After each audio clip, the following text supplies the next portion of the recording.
Good morning, सुप्रभात, नमस्कार प्यारे बच्चों। क्या हार में क्या जीत में किंचित नहीं भयभीत में, संघर्ष पथ पर जो मिला यह भी सही वह भी सही, वरदान मांगूंगा नहीं मैं हार मानूंगा नहीं। प्यारे बच्चों, आज हम आपके सामने एक बहुत ही इंटरेस्टेड और बहुत ही इंपॉर्टेंट टॉपिक लेकर के आए हुए हैं। इसका नाम है वर्ब। वर्ब ये भी एक पार्ट ऑफ स्पीच का एक टाइप है। वर्ब आप जानते हैं क्या होती है। वर्ब मतलब क्या होता है? क्रिया। वर्ब मीन्स क्या होता है? क्रिया होती है। क्रिया की डेफिनेशन देख लिया जाए। वर्ब की डेफिनेशन तो आप छोटी सी definition, every action word is known as verb. Every action word is known as verb. जितने भी कार्य करने वाले शब्द हैं, जिन शब्दों से किसी कार्य को करने का बोध होता है, जिन शब्दों से किसी कार्य का बोध होता है या कार्य का ज्ञान प्राप्त होता है, हमें वही क्या होती है? हमारी वर्ब होती है। जैसे आप उठना, बैठना, खेलना, कूदना, दौड़ना, चलना, जैसे रन, प्ले, गो, वॉक, ये सब क्या है? आपकी वर्ब से। जिस भी शब्द से जो है किसी कार्य का होता है, किसी कार्य का ज्ञान होता है, वो क्या होती है? आपकी वर्ब होती है। एक छोटी सी definition, every action word is known as verb. Every action word is known as verb. जितने भी एक्शन वर्ड हैं, कार्य करने वाले शब्द हैं, उन सबको जो है किस नाम से जाना जाता है? वर्ब के नाम से जाना जाता है। प्यारे बच्चों, जो वर्ब का जो है क्लासिफिकेशन, वैसे हर प्रकार के जो है जितने भी जो है, जैसे नाउन हो गया उसका भी कुछ ना कुछ टाइप है, प्रोनाउन है उसके भी कुछ टाइप्स हैं। तो ऐसे उसी सीरीज में आपकी जो वर्ब है इसके भी कुछ टाइप है, इसका भी क्लासिफिकेशन किया गया। जो अंग्रेजी के ग्रामेरियन थे, जो अंग्रेजी के व्याकरणविद थे, उन्होंने इसको जो है वर्ब को दो भागों में बांटा। मुख्यतः जो है वर्ब को कितने भागों में बांटा? उन्होंने दो भागों में बांटा। ये फर्स्ट टाइप जो था इसका जो है, और ये सेकंड टाइप। फर्स्ट टाइप आपका फाइनाइट वर्ब। फर्स्ट टाइप क्या है आपका? Finite verb. और जो सेकंड टाइप है ये आपका नॉन फाइनाइट वर्ब। ठीक है। जो वर्ब का क्लासिफिकेशन जो है ग्रामेरियन ने किया, व्याकरण ने जो है, व्याकरण के जो है महान विद्वानों ने किया, वो कितने टाइप्स में किया? मेनली दो टाइप्स में किया। फर्स्ट ये आपका फाइनाइट वर्ब और सेकंड आपका नॉन फाइनाइट वर्ब। बात समझ में आ रही नहीं आ रही? ठीक है। मतलब कि मेनली जो है verbs are of two types. Verbs जो होती हैं जो है कितने प्रकार की होती हैं? दो प्रकार की। मुख्यतः जो वर्ब्स होती हैं दो प्रकार की। पहली वर्ब टाइप जो है आपका फाइनाइट वर्ब, और सेकंड टाइप जो होता है जो है आपका, वो क्या होता है? Non finite verb. अब सबसे पहली बात मन में ये प्रश्न उठ रहा होगा कि फाइनाइट वर्ब क्या होती है, नॉन फाइनाइट वर्ब होती है? स्वाभाविक है, उठना भी चाहिए। तो आप जो है एक चीज जान लीजिए, फाइनाइट वर्ब क्या होती है। ऐसे समझ लीजिए कि ऐसी वर्ब्स जो अपने सब्जेक्ट के अकॉर्डिंग प्रयोग में है, मतलब कि सब्जेक्ट के अनुसार प्रयुक्त होती हैं, उन्हें आप फाइनाइट वर्ब बोलते हैं। और ऐसी वर्ब जो सब्जेक्ट के अनुसार प्रयुक्त नहीं होती हैं, या यूं कह लिया जाए कि जो वर्ब्स अपने सब्जेक्ट के बंधन से मुक्त होती हैं, उन्हें आप जो है नॉन फाइनाइट वर्ब कहते हैं। एक बार फिर से देख लीजिए, फाइनाइट वर्ब क्या होती है, नॉन फाइनाइट वर्ब होती है क्या? ऐसी वर्ब जो अपने सब्जेक्ट के अकॉर्डिंग प्रयोग में है। कहने का तात्पर्य कि यदि सब्जेक्ट सिंगुलर होगा तो आने वाली वर्ब भी सिंगुलर होगी, यदि सब्जेक्ट प्लूरल होगा तो आने वाली वर्ब भी प्लूरल होगी। आएगा समझ में? मतलब कि सब्जेक्ट के अकॉर्डिंग जो वर्ब्स जो है वर्क करती हैं, कार्य करती हैं, यूज में आती हैं सेंटेंसेस में, वो आपकी फाइनाइट वर्ब होती हैं। और ऐसी वर्ब जो सब्जेक्ट के बंधन से, जिनका सब्जेक्ट से कोई लेना देना नहीं होता है, उन्हें आप नॉन फाइनाइट वर्ब कहते हैं। क्लियर? यहाँ तक बात समझ में आ गई? आगे बात समझ में? देख लीजिए एग्जाम्पल। जैसे आपका जो है आपको दिखा दिया जा रहा है कि जो फाइनाइट वर्ब है इसके चार प्रकार हैं। फाइनाइट वर्ब कितने प्रकार? चार प्रकार। ये आपका transitive verb, second intransitive verb, third linking verb, और फोर्थ टाइप जो इसका लास्ट है वो ऑक्सिलरी वर्ब है। ठीक है। There are four types of transitive verb. या transitive verbs are of four types. First finite verbs are of two types: transitive verb, intransitive verb, linking verb and auxiliary verb. ठीक है? Clear? चार type: transitive, intransitive, linking and auxiliary. ये आपकी जो है finite verb की type हो गई। क्लियर? अब आगे आती है बात नॉन फाइनाइट की। नॉन फाइनाइट वर्ब जो होती है बेटा, वो तीन प्रकार की। एक पार्टिसिपल, सेकंड जो है आपका इन्फिनिटिव, और थर्ड जो है आपका वो जीरंड होता है। ठीक है। फाइनाइट वर्ब चार प्रकार की, ध्यान दे लीजिए: transitive verb, intransitive verb, linking verb और ऑक्सिलरी वर्ब। लेकिन जो नॉन फाइनाइट वर्ब है वो 3 प्रकार की, पार्टिसिपल, सेकंड आपका जो है इन्फिनिटिव हो गया, थर्ड हो गया कि आपका जिरंड हो गया। क्लियर? तो अब पार्टिसिपल क्या होती है, इन्फिनिटिव क्या होती है, जिरंड क्या होती है, अलग से वीडियो हम आपके लिए लेकर के आएंगे, उसमें बताएंगे।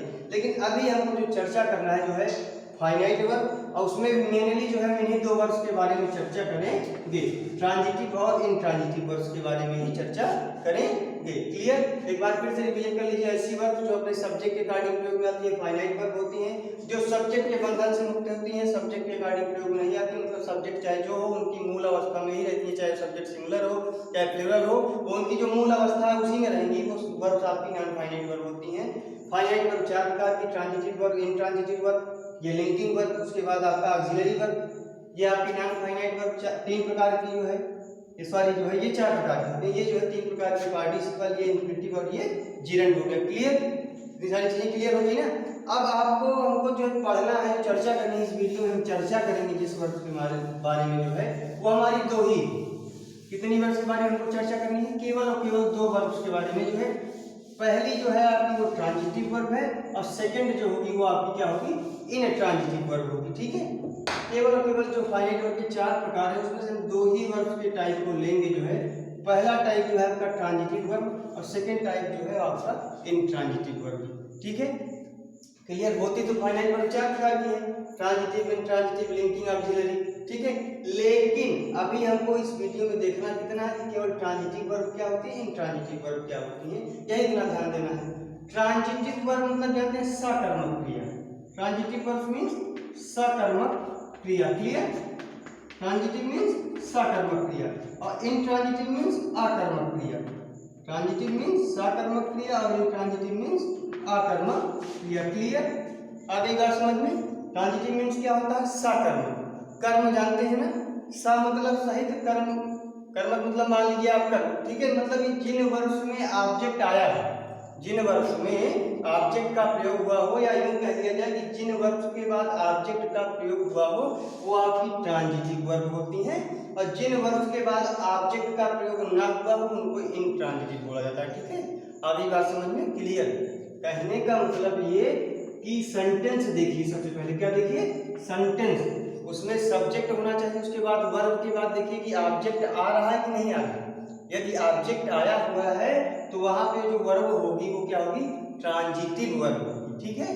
वहां पे जो वर्ब होगी वो क्या होगी, ट्रांजिटिव वर्ब होगी, और जिस वर्ब के बाद ऑब्जेक्ट ना आए वो क्या होता है आपका इनट्रांजिटिव वर्ब होता है। मतलब कि जिस वर्ब का कोई ऑब्जेक्ट होता है, जिस वर्ब का कोई ऑब्जेक्ट होता है वो ट्रांजिटिव वर्ब होती है, लेकिन जिस वर्ब का कोई ऑब्जेक्ट नहीं होता है वो इनट्रांजिटिव वर्ब होती है।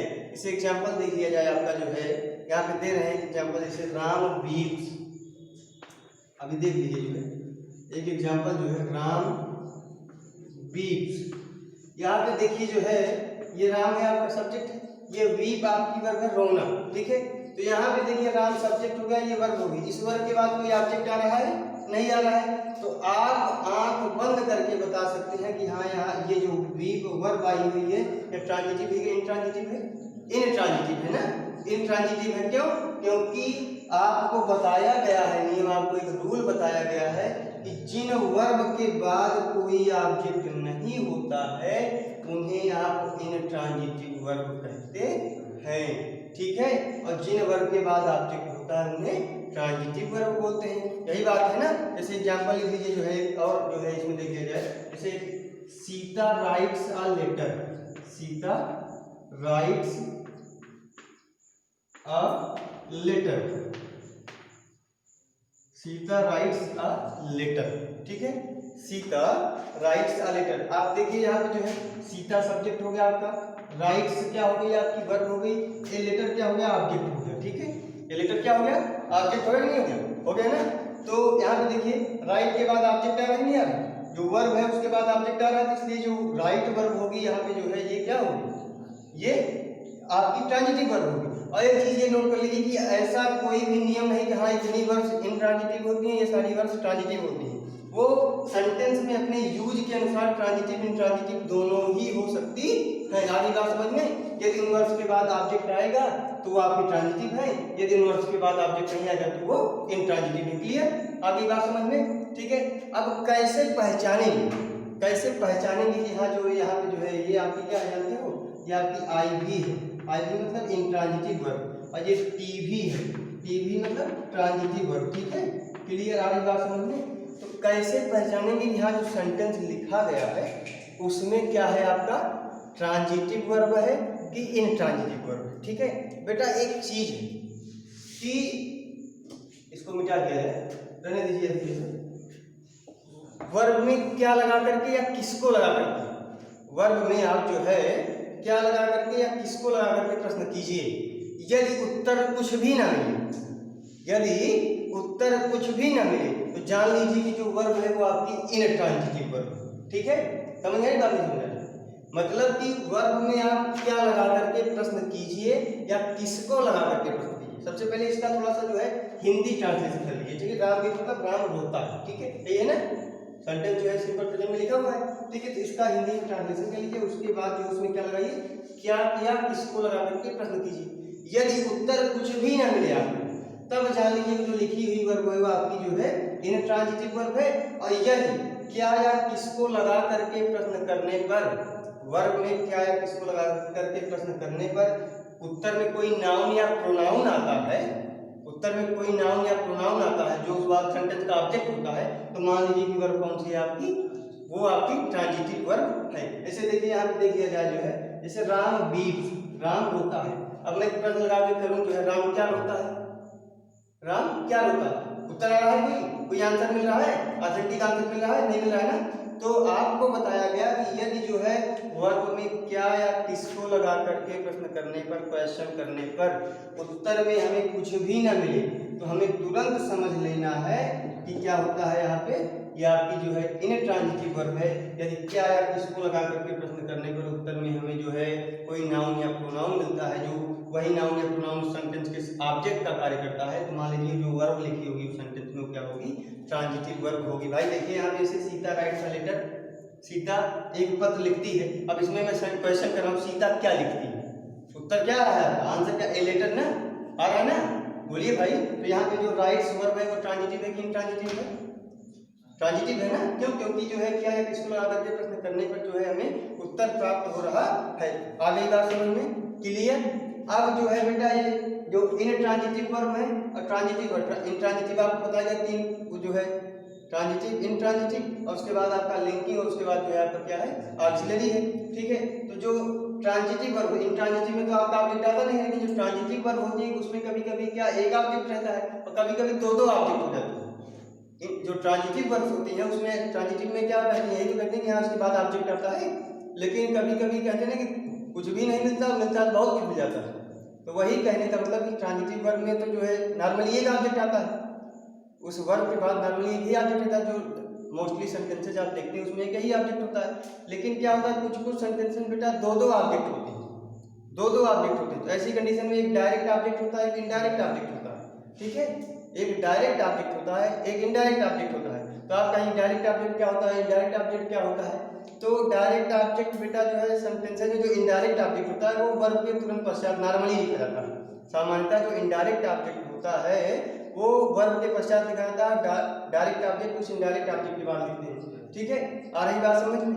इसके बारे में डायरेक्ट ऑब्जेक्ट क्या होता है, इनडायरेक्ट ऑब्जेक्ट क्या होता है, हम अगली वीडियो में आपको एक साथ एक जो है इस लिंकिंग, अगली वीडियो में पहले तो लिंकिंग और उसके बाद जो है ऑक्सिलरी वर्ब बनाएंगे, उसके बाद फिर हम आप डायरेक्ट और इनडायरेक्ट के बारे में चर्चा करेंगे। आशा करते हैं कि ट्रांजिटिव और इंट्रांजिटिव वर्ब के बारे में जितने भी आपके जो डाउट थे, कंफ्यूजन थे, सारे क्लियर हो चुके होंगे। फिर से देख लीजिए, ट्रांजिटिव जिस वर्ब का कोई ऑब्जेक्ट होता है उसे ट्रांजिटिव वर्ब बोलते हैं, जिस वर्ब का कोई ऑब्जेक्ट नहीं होता उसे इंट्रांजिटिव वर्ब बोलते हैं। आगे बात समझ में, वर्ब में क्या या किसको लगा करके प्रश्न करने पर यदि उत्तर में कुछ भी ना मिले तो हमारी ट्रांजिटिव वर्ब होती है। वर्ब में क्या या किसको लगा करके यदि प्रश्न करें तो उत्तर में जो नाउन या प्रोनाउन होता है वही आपका ऑब्जेक्ट होता है। ऐसी कंडीशन में जो वर्ब होती है हमारी जो है आपका क्या होती है, वो आपकी होती है ट्रांजिटिव वर्ब। ठीक, आशा करते हैं वीडियो आपको पसंद आया होगा। यदि वीडियो पसंद आए तो अधिक से अधिक लाइक, सब्सक्राइब और शेयर कीजिए। धन्यवाद।